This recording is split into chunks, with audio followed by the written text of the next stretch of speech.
நீ வந்து ஆட்டா பாரு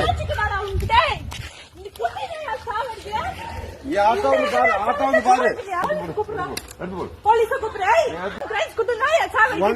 நான் ஆட்டோ கடிக்க உனக்கு யார் ரைஸ் கொடுத்து ஆட்டோ உயிரும் ஒன்னா உனக்கு ஆட்டோ நாய் நான் சாவடிக்குவியா?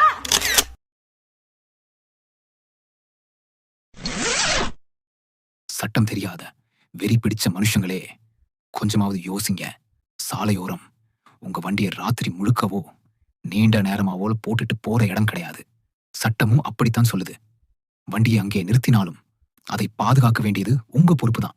தெருவுலக்கு வாழ்ற சமூக நாயங்க சின்ன குழந்தை மாதிரி. வளர்ந்த ஒரு நாய்க்கு 1.5 வயசு குழந்தையோட அறிவு தான் இருக்கும்.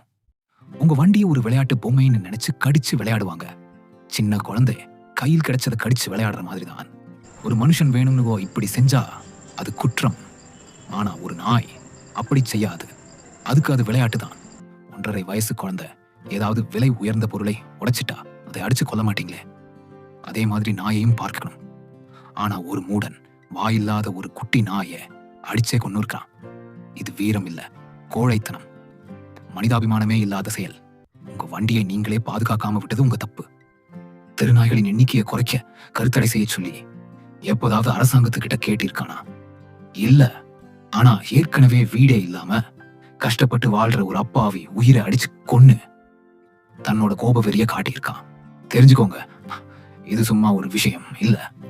இந்திய சட்டப்படி ஒரு உயிரை இப்படி கொல்றது தண்டனைக்குரிய குற்றம்.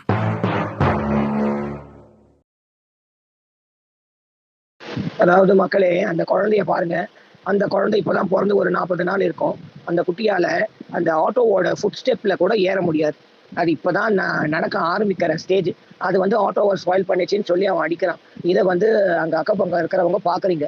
நீங்க பாக்குறது வந்து போதாது. எப்போ நியாயம் இருக்குன்னு தெரியுதோ அவன் கையில இருக்கிற கட்டையை வாங்கி நீங்களே அவனை 4 சாத்து சாத்தணும். கண்டிப்பா இது வெறும் எஃப்ஐஆரோட விடக்கூடாது. அந்த குழந்தைக்கு நீதி வாங்கி தரணும். கண்டிப்பா இவனை வந்து கண்டிப்பா ஜெயில போடணும். வெறும் எஃப்ஐஆர் வாங்கி சிஎஸ்ஆர் காப்பியை வாங்கி வச்சுக்கிறதுல ஒரு யூஸும் கிடையாது. இவனை மாதிரி பல பேர் தெரிஞ்சுக்கிட்டு இருக்கானுங்க. அந்த குழந்தை என்ன பாவத்தை பண்ணிச்சு?